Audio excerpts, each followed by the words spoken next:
Tem uma coisa marcante que Jesus diz: nós só adoramos a quem nós conhecemos. Para mim isso é muito marcante. Só é possível adorar quem a gente conhece. Adoração não é um momento do culto onde a gente canta músicas que trazem lágrimas aos nossos olhos. Adoração não é um período da reunião onde se cantam músicas. Adoração não é um momento onde a gente para e levanta as mãos. Não é um estilo musical numa loja de discos. Adoração não é um mercado que se abriu, que é lucrativo e que dá dinheiro para o bolso de muita gente. Quem inventou esse negócio está absolutamente por fora. É absolutamente medíocre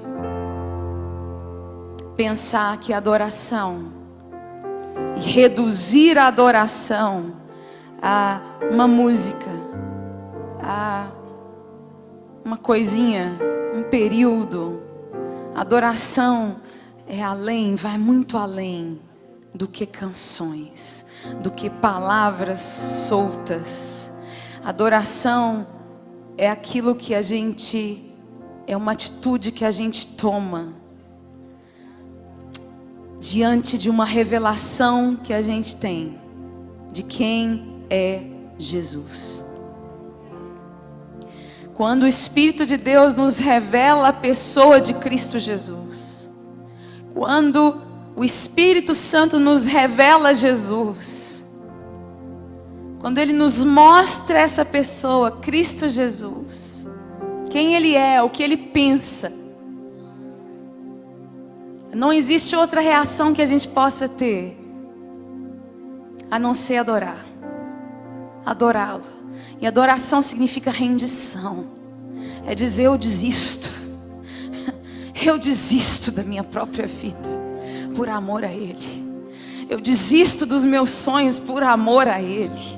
Eu desisto daquilo que eu achava que eu queria por amor a Ele. Por amor a Ele, eu abro mão, porque vale a pena. Olha para Ele. Uau! Eu creio que o apóstolo João chegou a essa conclusão mais uma vez, quando ele teve uma visão de Jesus lá na ilha de Patmos. Jesus, o seu melhor amigo, né? João recostava a sua cabeça no peito de Jesus. João era um cara íntimo de Jesus. E, no entanto, quando João teve aquela visão maravilhosa da pessoa de Jesus, da visão em glória daquele ser maravilhoso, grandioso, com olhos como de fogo, pés como de bronze. Uau! Aquela visão encheu os olhos de João de tal forma, foi tão estarrecedora, foi algo tão maravilhoso, que João não conseguia ficar de pé.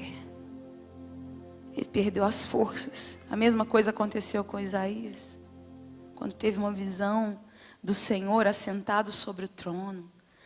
Que visão é essa? Quem é esse homem Jesus? Quem é esse homem Jesus?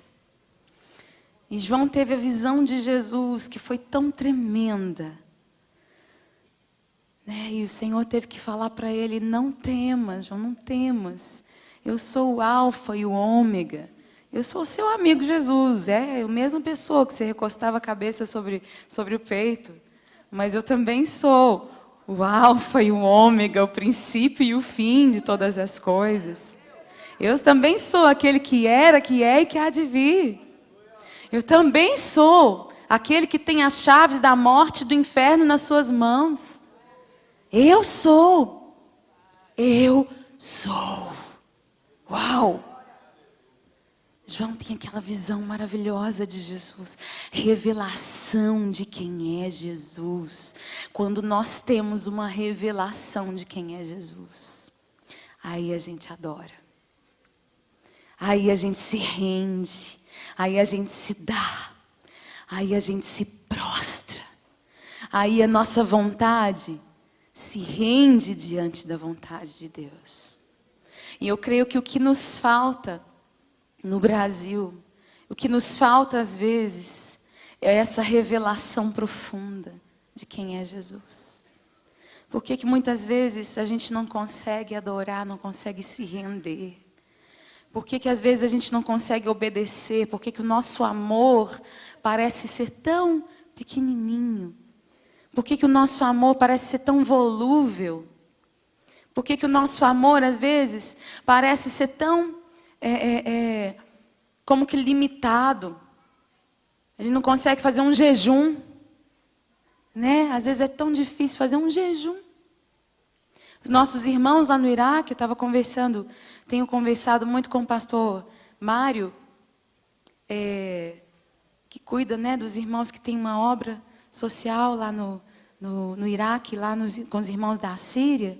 Mário, eu esqueci o nome, Mário Freitas, isso mesmo. E tenho conversado muito com ele nas últimas semanas, no último mês, e ele tem trazido para a gente notícia dos irmãos lá. E, gente, cada notícia é terrível, uma luta que os irmãos têm passado. Os refugiados que têm saído ali do norte do Iraque, têm fugido para Bagdá, têm fugido para as outras cidades. O pessoal está esperando para morrer, gente, por amor a Jesus. Esperando para morrer. Muitos cristãos estão sendo obrigados a negar sua própria fé para não morrerem degolados, para não verem as suas famílias mortas. Atrocidades acontecendo lá por causa do ISIS. Coisas terríveis acontecendo. Muitos irmãos estão realmente dando as suas vidas. Algum médico, por favor. Um médico. Um médico urgente. Um médico. Um médico. Vamos nos levantar e vamos orar, irmãos? Em nome de Jesus. Vamos estender nossas mãos. Senhor, em nome de Jesus, nós clamamos nesta hora o Teu sangue, o poder do Teu nome. Em nome do Senhor Jesus, nós clamamos que cesse agora essa convulsão. Clamamos o nome do Senhor Jesus, que a cura do Senhor venha sobre esta vida. A cura do Senhor venha sobre esta vida agora. Rejeitamos todo o mal, toda esta enfermidade, todo o espírito maligno, todo o espírito de enfermidade. Sai agora em nome de Jesus. Em nome do Senhor Jesus. Em nome do Senhor Jesus. Em nome do Senhor Jesus. Em nome de Jesus. Amém. Amém. Amém. Amém. Glória a Deus. Glória a Jesus. Amém. Amém. Amém, gente. Vamos nos assentar, vamos continuar. Você que está aí do lado, pode se assentar. Tá tudo bem? Vamos nos assentar. E eu falava com o pastor Mário sobre quantos nossos irmãos lá têm sofrido. Tribos e pessoas e mais pessoas sendo dizimadas. Cidades inteiras sendo dizimadas, gente. Muitos por causa do evangelho, por causa de diferenças raciais. Por causa de diferenças de etnias. Pessoas sendo eliminadas por causa de homens maus. Coisas terríveis acontecendo ali. Coisas terríveis acontecendo. Muitos cristãos sendo perseguidos por causa da sua fé. E muitas vezes a gente, com a fé que a gente diz que tem, gente, a gente não é capaz de fazer um jejum. Olha o nível do nosso cristianismo aqui no Brasil. Dá vergonha. Quem aqui tem vergonha de si mesmo? Eu tenho. Gente, tem hora que eu tenho vergonha de mim mesma. Eu estou aqui abrindo meu coração com você. Tem hora que eu tenho vergonha de mim mesma. Quando eu olho para esses irmãos, o que eles estão vivendo ali. O nível de resignação que muitos deles têm que viver. O nível de perseguição que muitos irmãos têm vivido ali. A gente olha para a gente, quantas vezes a gente murmura por tão pouco. Quantas vezes a gente não consegue A nossa fé, às vezes, não é o suficiente para a gente passar por coisas tão pequenas, comparado com aquilo que eles estão vivendo. Mas em nome de Jesus, o mesmo Deus que tem capacitado tantos irmãos a superarem, a sobreviverem, a continuarem, a permanecerem em fé, lá do outro lado do mundo, em meio à perseguição, é o mesmo Deus que vai avivar a igreja brasileira e que vai fazer algo nos nossos corações nestes dias, em nome de Jesus. O mesmo Deus, fiel para sustentá-los, é fiel para nos sustentar e nos manter, nos fazer permanecer em Jesus. Em nome de Jesus. Quantos creem nisso? Em nome de Jesus. Em nome de Jesus. Abra sua Bíblia comigo em Mateus 25. Eu não vou me demorar. Eu tenho um recado muito rápido para dar para você hoje.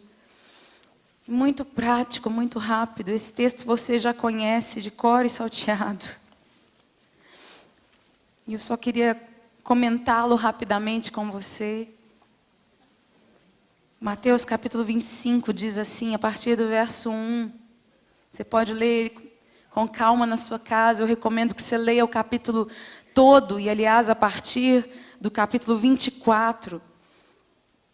Todos esses capítulos se referem muito à volta do Senhor, ao fim dos tempos, à volta de Jesus, a características dos fins dos tempos, características das pessoas. E eu creio que a gente tem vivido dias que quem está vendo o noticiário nesses dias está podendo sentir muito que a gente está vivendo os últimos dias. A gente está vivendo os últimos tempos. E se você ainda não entendeu, quero te dizer, Jesus está voltando. Em outras palavras, diga para quem está do seu lado, Jesus está voltando. Se você ainda não percebeu, diga para outra pessoa que está do seu lado, Jesus está voltando. Né? Acorda, meu irmão. Se você ainda não assistiu o noticiário até hoje, o pau está quebrando no mundo inteiro. O mundo está em polvorosa. As coisas estão terríveis em todo lugar. Para onde quer que a gente olhe, a coisa está feia. A coisa está feia. Né? Tem se dito, os grandes especialistas estão dizendo que o palco para a Terceira Guerra Mundial está armado. As coisas estão armadas. Está feia a coisa. As coisas estão difíceis. No próprio Brasil, quem tem olhos para ver, veja. Veja. Veja além. Não veja o superficial, não. Veja além. Né? Muitas vezes as coisas não estão na superfície. Mas quem tem olhos para ver, que veja. Gente, Jesus está voltando. Os sinais estão aí. Os sinais estão bem à mostra. Eles se mostram. Os sinais da sua vinda mais se mostram cada vez. Jesus está voltando. O dia está chegando. Não é tempo mais da gente relevar. Não é tempo mais da gente dizer, desde o tempo da minha avó se dizia isso. Crise existe desde sempre. Eu ouço isso muito às vezes. E eu me preocupo com pessoas que dizem isso, porque esse é o tipo de pessoa perfeita para ser pega de surpresa. Porque o dia do Senhor vai vir como um ladrão. Vai vir como um ladrão. E diz assim o texto, o reino do céu será, pois, semelhante a 10 virgens que pegaram as suas candeias e saíram para encontrar-se com o noivo. 5 delas eram insensatas e 5 eram prudentes. As insensatas pegaram suas candeias, mas não levaram óleo. As prudentes, porém, levaram óleo em vasilhas junto com suas candeias. O noivo demorou a chegar, e todas ficaram com sono e adormeceram. À meia-noite ouviu-se um grito. O noivo se aproxima, saiam para encontrá-lo. Então todas as virgens acordaram e prepararam suas candeias. As insensatas disseram às prudentes: deem-nos um pouco do seu óleo, pois as nossas candeias estão se apagando. Elas responderam: não, pois pode ser que não haja o suficiente para nós e para vocês. Vão comprar óleo para vocês. E saindo elas para comprar o óleo, chegou o noivo. As virgens que estavam preparadas entraram com ele para o banquete nupcial, e a porta foi fechada. Mais tarde vieram também as outras e disseram: Senhor, Senhor, abra a porta para nós. Mas ele respondeu: a verdade é que eu não as conheço. Portanto, vigiem, porque vocês não sabem o dia e nem a hora.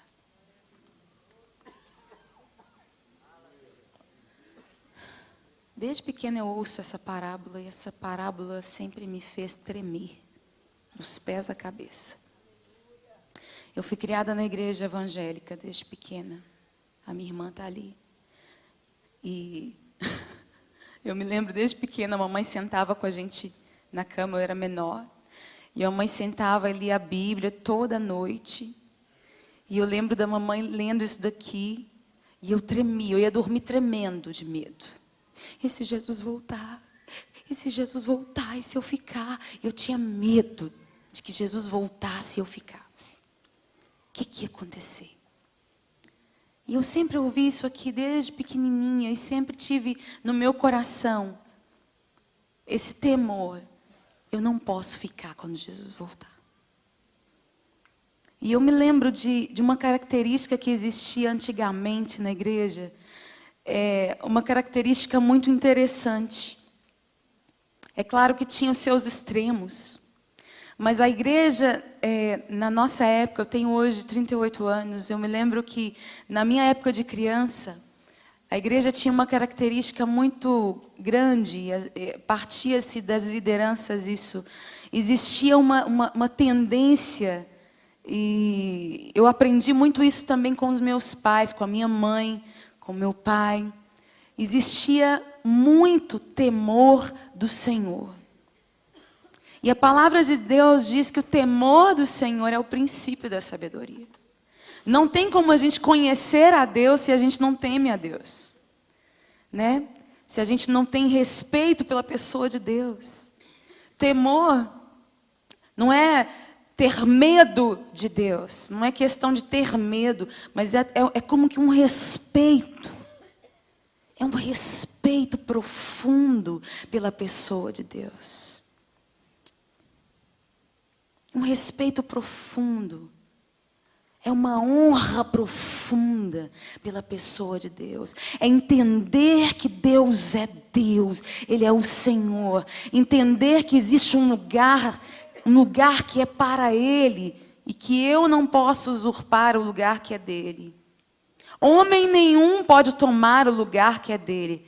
Pai nosso que estás no céu, santificado seja o teu nome, ou seja, separado, distinto de outros nomes seja o teu nome. Existe um lugar que pertence a Deus, que pertence apenas a Deus. Isso é temer ao Senhor. O temor do Senhor faz com que a gente não queira pecar. Sabe por quê? A gente tem medo de consequências. A gente prevê consequências. E eu cresci dessa forma. Eu cresci com muito medo de pecar. Eu sempre tive muito medo de pecar, de fazer bobagem. E isso daqui sempre me acompanhou muito. Né? Eu não quero pecar. Não quero pecar porque eu sei que Deus está vendo. Deus está vendo. Não estou dizendo que eu nunca pequei. Pelo contrário. Assim como você. Sempre lutei contra o pecado na minha vida, sempre. Mas sempre existia em mim um senso de não querer pecar, de lutar, de querer lutar contra o pecado. De entender que Deus estava olhando para mim e de que existia em mim uma responsabilidade de lutar contra o pecado.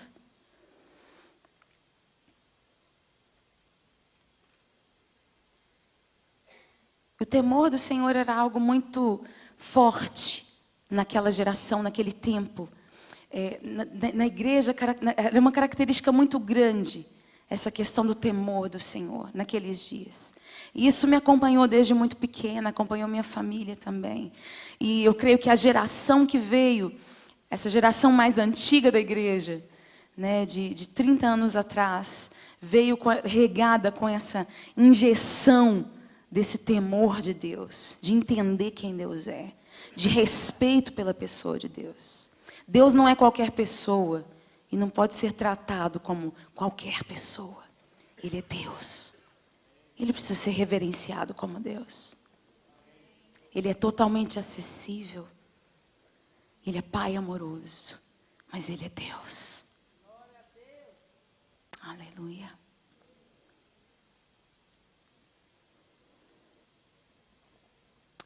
Voltando a essa parábola. Isso aqui sempre gerou muito temor no meu coração. E eu fui olhar algumas dos significados aqui. Eu fui olhar o que significam nécias. As virgens nécias ou loucas, em algumas outras traduções. E a raiz da palavra nécias fala sobre conselhos secretos com os quais Deus lida com os justos. Uma das palavras fala sobre alguns segredos. E esses segredos são revelados apenas aos cristãos, aos crentes, aqueles que creem, mas são ocultos aos descrentes e aos perversos. Concluindo, as nécias seriam pessoas que não são confiáveis e para quem Deus não revelaria segredos. Pessoas para quem não se revela segredos. Ou seja, quando a gente se lembra de que o conselho do Senhor, o segredo do Senhor é para aqueles que o temem. As virgens nécias, né? Quando a gente vê a palavra nécias, a gente pode se lembrar que pessoas para quem não se revela segredos. A gente não revela segredo para qualquer um. A gente só revela segredo para quem é íntimo. E quem é íntimo é quem a gente confia. Não tem como a gente revelar segredo para quem a gente não confia. Você não abre a sua casa para qualquer um. Você não conta coisas íntimas, coisas do seu coração. Você não abre o seu coração para qualquer pessoa. É impossível abrir coisas da sua vida para qualquer pessoa. Ninguém faz isso. É impossível que se faça isso. As virgens prudentes são, a raiz dessa palavra fala, pessoas que têm uma opinião modesta a seu próprio respeito, pessoas que concordam, que compartilham do mesmo ponto de vista das outras, pessoas que são harmoniosas, pessoas que se esforçam por algo, que são responsáveis pelos seus interesses ou vantagens, pessoas que são do partido de alguém e que apoiam alguém. E eu me lembro do texto de Gênesis 2:18, quando o Senhor diz que não é bom que o homem esteja só, e eu farei para ele uma auxiliadora que lhe seja idônea. Quando o Senhor faz a mulher, Ele diz, eu vou fazer para o homem uma auxiliadora que seja idônea, que seja fiel a Ele. Jesus é o segundo Adão, perfeito. E a noiva, a igreja de Cristo Jesus, ela vai ser uma noiva que vai ser idônea, que vai ser fiel a Ele. Vai ser alguém que Jesus vai poder contar, com quem Ele vai poder revelar os seus segredos e com quem Ele vai poder contar. Alguém que vai ser cúmplice da missão dele aqui na terra. Alguém que vai entender o propósito dele, que vai cumprir os propósitos dele aqui. Eu me lembro que eu sou casada há quase 14 anos com o Gustavo. E antes de a gente namorar e casar, a gente namorou, casou e noivou em 8 meses. Uau! Foi rápido. Bem rápido. Nós éramos melhores amigos já há muitos anos. Eu conheci o Gustavo já há 6 anos, quando a gente começou a namorar e a gente casou no final do ano 2000. E eu me lembro que eu fui trabalhar com ele. Antes ele já tinha estúdio, né? E antes da gente começar a namorar mesmo, pensar em começar a namorar, eu fui trabalhar com ele no estúdio, para ser secretária dele. E fui organizar as coisas para ele, fui ajudá-lo naquilo que ele precisava. E olha, era uma bagunça o estúdio. Não tô expondo, mas era assim, tinha muita coisa para ser organizada. E eu lembro que eu comecei a organizar, comecei a comprar coisa para o banheiro, né? Homem normalmente não tem muito senso de organização, né? Comecei a comprar coisas para o banheiro, coisa para pôr papel higiênico, para colocar sabão, coisa básica, mas que precisa ter para organizar, caixas para colocar papel, né? Fui organizando o estúdio. O estúdio era uma sala bem simples, né, onde ele tinha feito uma salinha de gravação e tudo, né? Foram uns pequenos começos, mas precisava de organização e eu fui essa pessoa que começou a organizar. Então, antes de mais nada, antes da gente começar a namorar, eu fui a pessoa que foi ajudadora. E eu me lembrei disso hoje. E eu estava conversando com ele a respeito disso, sobre o quão necessário é que a esposa seja a ajudadora do marido. E como Deus fez a mulher para que ela seja ajudadora, para que ela esteja nessa submissão, nessa missão que vai atrás, segurando as pontas, para que a coisa ande, para que a carroça prossiga, né? Lá em casa eu estou lá cuidando das crianças, fazendo almoço. A coisa precisa seguir. E muitas vezes a gente tem que segurar as pontas, tem que ter horário, né? O almoço tem que sair, as coisas têm que prosseguir, o trabalho dele tem que render no estúdio. Nem sempre eu dou conta de conseguir fazer as coisas em casa em tempo, né? Eu sou hoje dona de casa em tempo integral, mas existe uma missão por trás da missão dele. A esposa precisa ser essa ajudadora. E a noiva do Cordeiro, gente, a noiva que vai subir com Jesus, a noiva sábia que vai subir com Jesus, é uma noiva ajudadora. Ela não é uma esquentadora de banco de igreja. Ela não é uma frequentadora de culto de domingo. Ela não é alguém que está satisfeita com a sua vidinha. Ela não é alguém que está acomodada com a sua salvação. Existem pessoas, eu sei, que vão ficar extremamente frustradas quando Jesus vier. Porque elas vão estar achando que vão subir dentro da sua satisfação e da sua vida de conforto espiritual, onde simplesmente recebe da unção que está sobre outros, recebe da palavra que outros receberam, recebe da oração que outros fazem, recebe daquilo que está sobre outros, não buscam da unção sobre a sua própria vida. A unção está sobre Jesus, gente. Jesus é o ungido de Deus.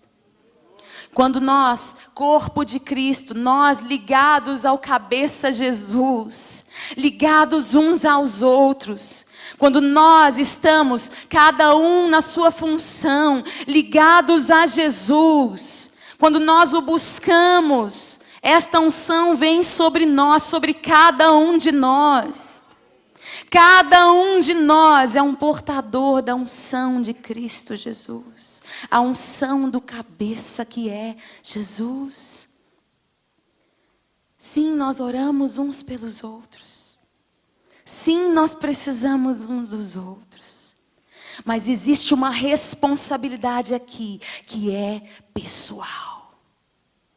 Com relação ao nosso relacionamento com o Senhor. Com relação à vinda dEle. Existe uma responsabilidade que é pessoal e intransferível. Eu não posso fazer isso por você. Eu não posso viver isso por você.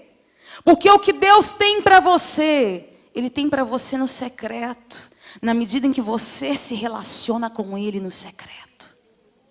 Deus quer falar com você. Eu ouvi de uma pessoa hoje. Eu não sei o que fazer. Uma situação que a pessoa estava vivendo. Eu não sei o que fazer em relação à minha vida, à minha situação. Deus não fala comigo, um cristão. Deus não fala comigo. Falou, olha, Deus quer falar com você sim. Muitas vezes você é que não ouve. Você não se prontifica a ouvir. Você se prontifica a ouvir do profeta fulano de tal.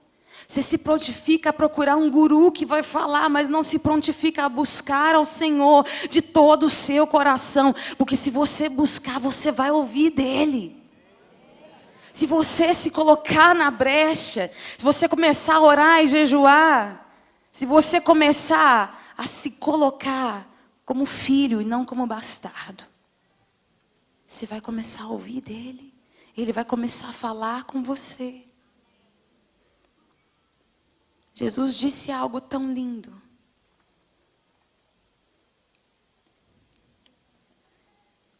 E eu queria que você abrisse comigo.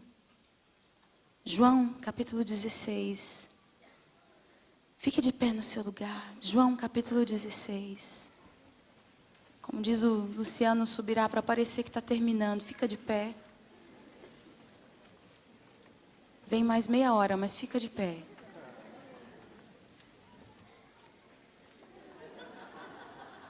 Ó, tem gente atrasada aí na risada. Ou então o som chegou atrasado lá atrás, né?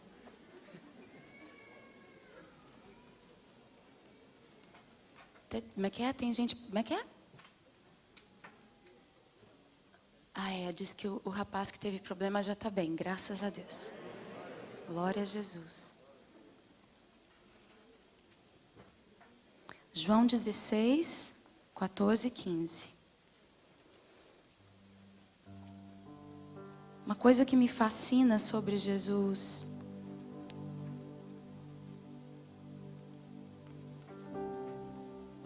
é que ele, foi o que ele disse para os discípulos antes dele subir. Ele disse, olha, eu não vou deixar vocês órfãos. Eu vou mandar para vocês o Espírito Santo da verdade. Ele vai guiar vocês a toda a verdade.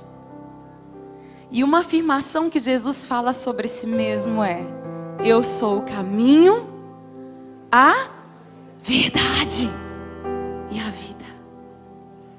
Ninguém vem ao Pai a não ser por mim. O Espírito Santo vai nos guiar a toda a verdade. Agora vamos ler esse texto. Diz assim. João 16, 14 e 15.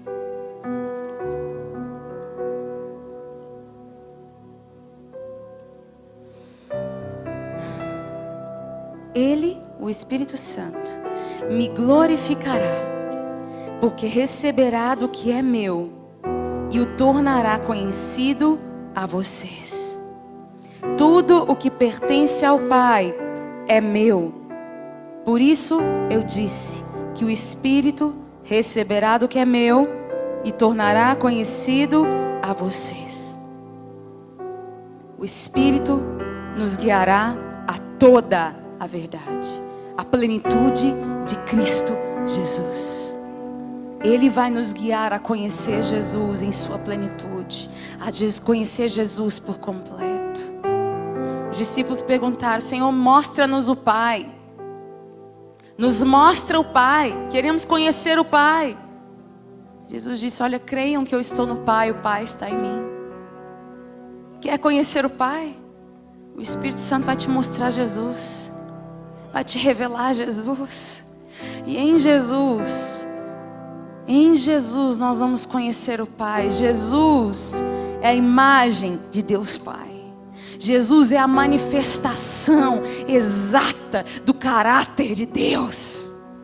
Jesus manifesta exatamente quem é Deus, os pensamentos de Deus. Deus quer revelar a nós a noiva que vai subir com Cristo Jesus, a noiva que vai subir com Ele, a noiva que Ele vai levar. Será uma noiva que compartilha do seu coração. Será uma noiva que o conhece. O que o noivo disse para as noivas nécias, para as loucas, quando elas bateram a porta, ele disse: Senhor, Senhor, nos deixe entrar. Ele disse: eu não conheço vocês.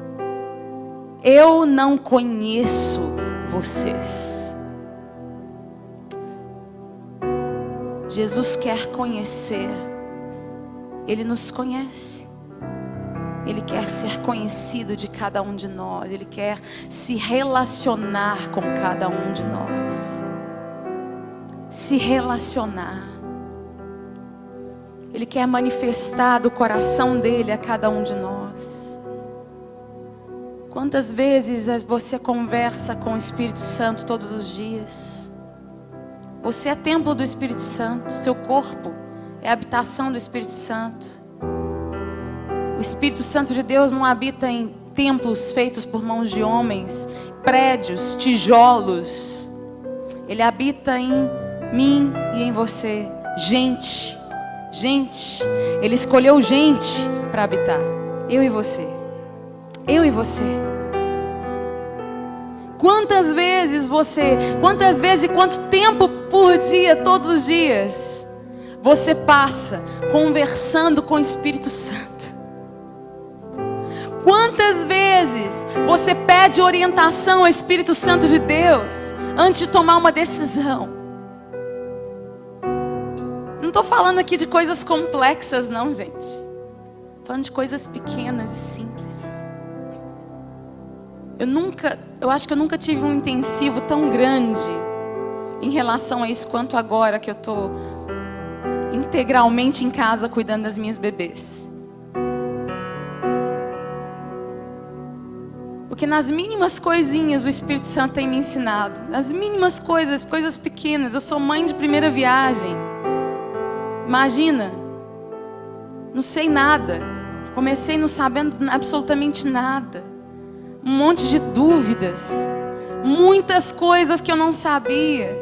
E eu comecei a perguntar ao Senhor: Senhor, me ajuda. Espírito Santo de Deus, o que é que eu faço? Senhor, essa menina não para de chorar, eu não sei o que ela tem, o que é que eu faço? E eu começava a perguntar ao Senhor. Começava a perguntar: Senhor, o que é que eu faço? O que é que vai acontecer? E em pequenas coisinhas o Espírito Santo de Deus começava a me ensinar. Pequenas coisas. Em pequenas coisas. Gente, isso é relacionamento. Quer que você me entenda hoje. Sabe por quê? Isso é simples. É para ser simples mesmo. A gente tem mania de burocratizar. Porque tudo na nossa vida é muito burocrático. Tudo é muito grandioso. Então a gente acha que Deus também é. Mas olha, é muito simples. Nós somos a habitação de Deus, do Espírito, o Espírito Santo de Deus. O mesmo Espírito que criou os céus e a terra habita em mim e em você. Ele quer se relacionar conosco todos os dias. Ele quer dar opinião sobre a sua vida. Ele quer te dizer as mínimas coisas. Ele quer poder opinar sobre coisas da sua vida. Ele quer te ensinar o caminho. Ele quer desvendar com você mistérios que ninguém mais pode desvendar. Ele quer te ensinar coisas que ninguém mais vai aprender. Você na área que for. Os cristãos, gente, Eles têm que ser os melhores. Meu pai costumava dizer isso. Os cristãos têm que ser os melhores profissionais nas suas áreas. Você sabe por quê? Porque eles têm o Espírito Santo. O Espírito Santo é o melhor profissional. Ele sabe de todas as coisas. Ele conhece todos os mistérios, todas as coisas. Todas as coisas. Mas você precisa se relacionar com Ele. Você precisa conversar com Ele. Relacionamento é conversa. Relacionamento, não tem como você... Como é que você acorda, dorme com uma pessoa e não conversa com ela? Acorda e dorme na mesma cama e não conversa. Pior ainda, nós que estamos aqui no mesmo corpo, não conversamos com o Espírito Santo, a gente não se relaciona com Ele. É tempo da gente mudar isso. Simplificar nossa mente e crer naquilo que a palavra de Deus diz. O Espírito Santo da verdade vai nos revelar toda a verdade. Comece a perguntar ao Espírito Santo de Deus: o que é que Jesus pensa a seu respeito? Senhor, o que é que o Senhor pensa a respeito da minha família? Quais são os teus pensamentos a respeito dos meus vizinhos? Quais são os pensamentos a respeito do meu companheiro de trabalho? Me mostra, Senhor, fala comigo na tua palavra. Quais são os teus pensamentos a meu respeito? Qual é a tua opinião a meu respeito? Tantas moças com problemas de autoestima terríveis, porque não conhecem os pensamentos de Deus a seu respeito. Quantas meninas se entregando à prostituição, indo com os rapazes para motel depois do culto, autoestima lá embaixo, porque não conhecem os pensamentos de Deus a seu respeito. Quantos rapazes fazendo bobagem na vida, falta de perguntar para o Espírito Santo: o que eu devo fazer? Ele sabe todas as coisas, Ele tem um plano perfeito. Ele tem um plano perfeito para a sua vida, para você. Ele sabe todas as coisas. Feche os seus olhos onde você está. Feche os seus olhos. Oh Deus, Deus, Deus, Deus, Deus. Oh Jesus, Jesus. Espírito Santo da verdade, Ele nos guiará a toda a verdade, não uma verdade parcial. Ele nos guiará a conhecer Jesus em sua totalidade. Ele nos ensinará todas as coisas. Ele vai nos revelar as profundezas do coração de Deus. E Ele nos vai fazer cooperadores do grande plano de Deus aqui na terra. Cooperadores, uma noiva ativa. Uma noiva ativa. Uma noiva ativa que se relaciona com Ele. Que se relaciona com Ele. Que se relaciona com Ele. Em nome de Jesus.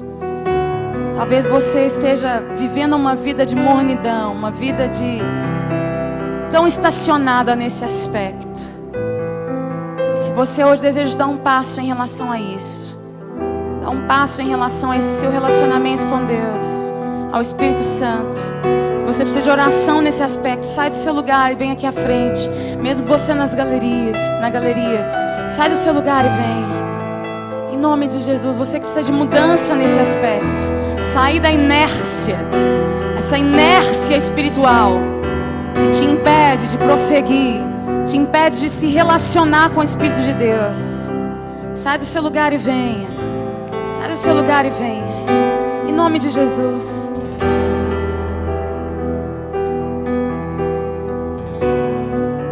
Comece a conversar com o Espírito Santo.